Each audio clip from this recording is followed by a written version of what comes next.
अरे सुनो राहुल, राहुल कहाँ है बेटा? हाँ, वो पापा जी राहुल किसी मीटिंग के चक्कर में बाहर गए हैं। अच्छा ठीक है। अरे पापा जी, आप जा क्यों रहे हैं? कमरे में आ जाइए। अरे नहीं बहू, तुम्हें तो पता है ना हजारों काम रहता है, लेकिन आज संडे को राहुल कहाँ चला गया? पता नहीं पापा, जिस दिन से मैं शादी करके आई हूँ ना उनको मेरे लिए टाइम है, तो सोचा आप ही से बात कर लूँ। आप ही अंदर आ जाइए। देखो बहू, मेरे पास अभी समय नहीं है, लेकिन अपने पति को जरा वश में रखो। एक बात बताओ, संडे को कौन जाता है काम करने जो तुमने उसे जाने दिया? आ जाएगा राहुल तो मैं उसको डांटूंगा। अरे एक दिन तो कम से कम अपने परिवार के लिए समय देना चाहिए ना उसको। हाँ जी बाबूजी। ठीक है। बुढ़ा भी कितना चालाक है। अरे एक मेरे पति को देखो, उसको टाइम नहीं है मेरे पास, और एक ये खूसर बुढ़ा, इसको इतनी हसीन लड़की नहीं दिख रही है। कोई बात नहीं बच्चू, कब तक बचेगा मुझसे?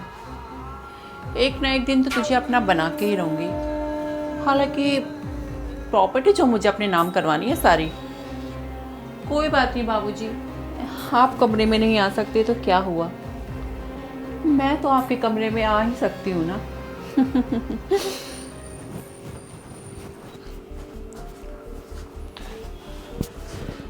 बहू को आज हो क्या गया है? मुझे बुलाती है अपने बेडरूम में। अरे मैं उसके बेडरूम में जाके क्यों बैठूंगा? मेरी मति मारी गई है क्या? वो मेरे बेटे की पत्नी है तो बेटा उससे बात करेगा ना, मैं उससे क्या बात करूंगा? आइए ना ससुर जी, आप भी नहीं बात करते। ये कोई तुक है बात करने का? बहू के इस व्यवहार से ना मुझे बहुत दुख हुआ। खैर अब इन सब बातों को छोड़ता हूँ, जरा मंथली हिसाब देख लेता हूँ कि इस महीने बहू ने राशन वाले का कितना बिल बनाया। उसका हाथ खुल गया है। कुछ इसलिए नहीं बोलता हूँ कि बेटा भी यहाँ नहीं है।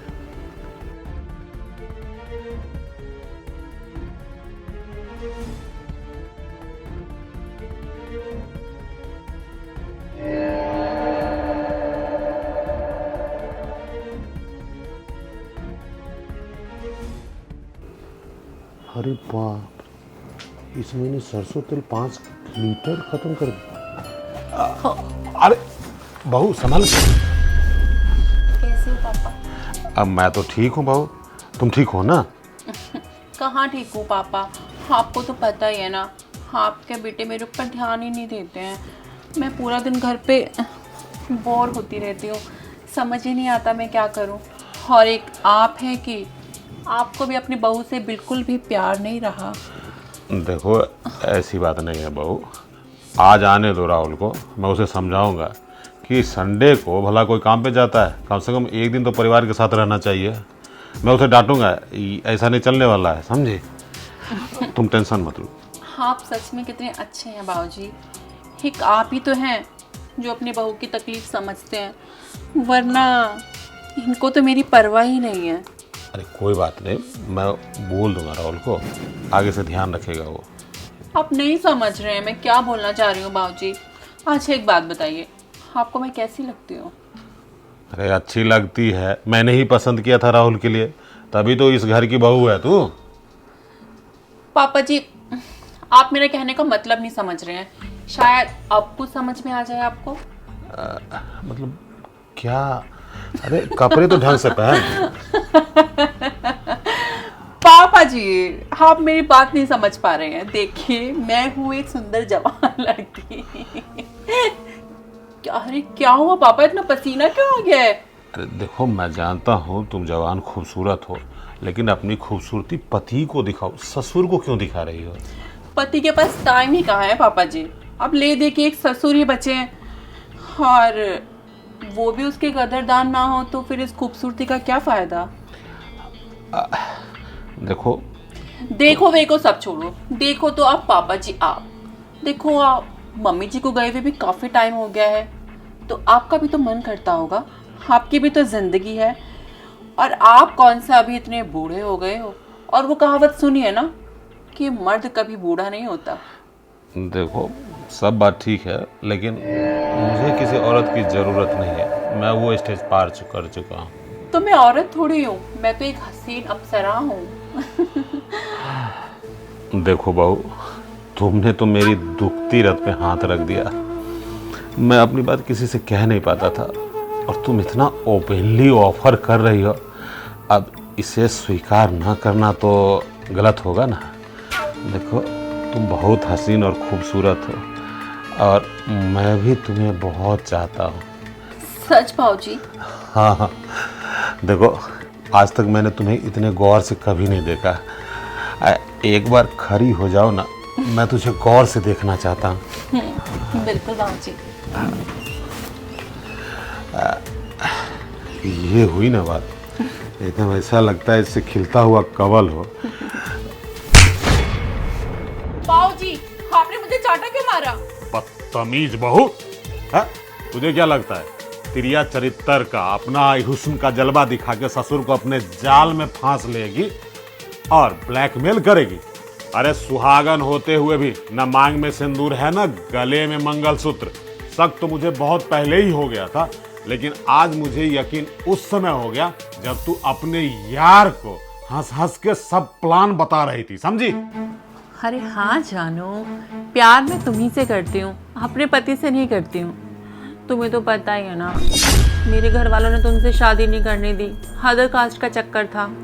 पर तुम टेंशन मत लो, थोड़े दिन का और इंतज़ार है। उसके बाद इस घर की सारी जायदाद, सारा जेवर सब मैं अपने नाम कर लूँगी। और तुम्हें एक बात और बताती हूँ, अपने उस नल्ले पति को तो मैं हाथ लगाने भी नहीं देती हूँ, तभी तो वो घर से बाहर रहता है। ले दे के बचा ये बुढ़ा, इसको भी थोड़े बहुत लटके झटके दिखाऊंगी तो ये तो मेरे पूरी तरीके से वश में आ जाएगा। बेबी बस एक बार ये मेरे मुट्ठी में आ जाए, उसके बाद तो हमारी चांदी ही चांदी और दिन सोना ही सोना। हाँ, अरे घबराओ मत, मैं उस बुढ़े को टच थोड़ी करने दूंगी। बस जैसे ही वो आग लगेगी मैं चिल्लाना शुरू कर दूंगी और पूरा मोहल्ला इकट्ठा कर दूंगी। फिर जब समाज में बदनामी होगी ना इनकी, तो इनका बाप भी, इनके पुरखे भी प्रॉपर्टी मेरे नाम करेंगे, क्योंकि वे इज्जतदार लोग हैं ना, तो अपनी इज्जत का ख्याल तो होगा ही। Okay, love you baby, bye. अरे बहू, अगर तुझे पहले से ही लफड़ा था किसी लड़के से तो मेरे बेटे से शादी करके उसकी जिंदगी क्यों बर्बाद कर दी? हा? मेरा बेटा इतना भोला वाला तुझे देवी समझता है, लेकिन तू देवी नहीं, तू तो नक्कट्टी निकली। बताओ, मेरी बहू होके पराये मर्द से चक्कर चलाती है और ये बताती है कि एक बार प्रॉपर्टी तुम्हारे नाम हो जाए तो लात मार के भाग जाएगी। लेकिन मैं ऐसा बिल्कुल नहीं होने दूंगा। आज के बाद तू इस घर में नहीं रहेगी। चल निकल, चल निकल। बाबूजी, मुझे माफ कर दो, मुझसे बहुत बड़ी गलती हो गई है। मैं कहाँ जाऊंगी? मैं आपसे वादा करती हूँ, आगे से मैं कभी कुछ ऐसा नहीं करूंगी। इस घर की इज्जत हमेशा करूंगी। मैं अच्छी बहू और अच्छी पत्नी बन के दिखाऊंगी। मुझे घर से मत निकालिए। देख बहू, अब मैं तेरी शक्ल एक मिनट नहीं देख सकता इस घर में, इससे पहले कि मैं तुझे धक्के मार के भगाऊं। चल निकल यहां से, चल।